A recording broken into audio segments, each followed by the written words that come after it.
So how these hemorrhagic disorders are like divided? It's actually divided in like platelet bleeds and coagulation disorders.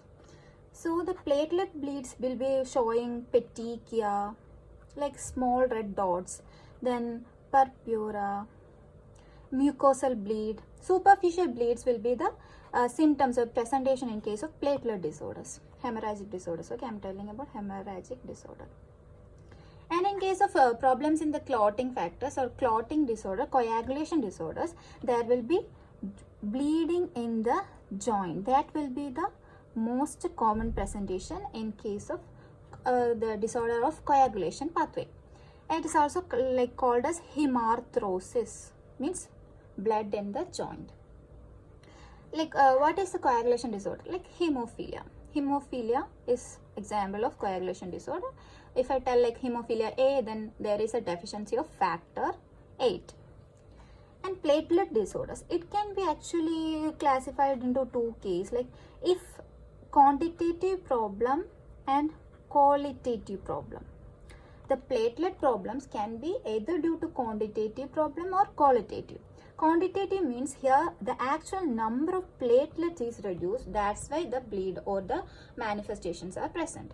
Here the quality of the platelet is not good, like there might be some problem with the receptors which I told before, maybe the problem with alpha granule, delta granule.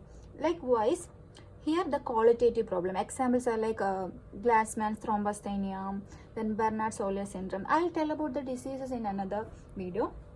So let's check in all these cases what will be the abnormality in test.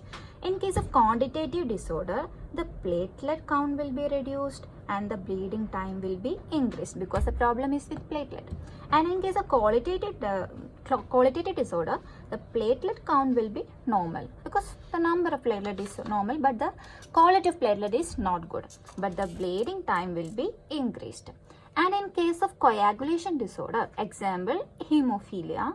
Hemophilia A means the factor 8 deficiency, right? Factor 8 is present in which pathway?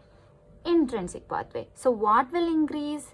APTT will increase. So here we can see a problem with APTT. And if there is a problem with extrinsic pathway, what will increase? The prothrombin time will increase. And I told about factor 13, right? This is this factor will this factor deficiency will cause like umbilical stump bleed. Okay, and at that time we have to do this urea cloud solubility test, and the blood will this test will show abnormality in case of factor 13 deficiency. And yeah, that's all which I have to tell. Thanks.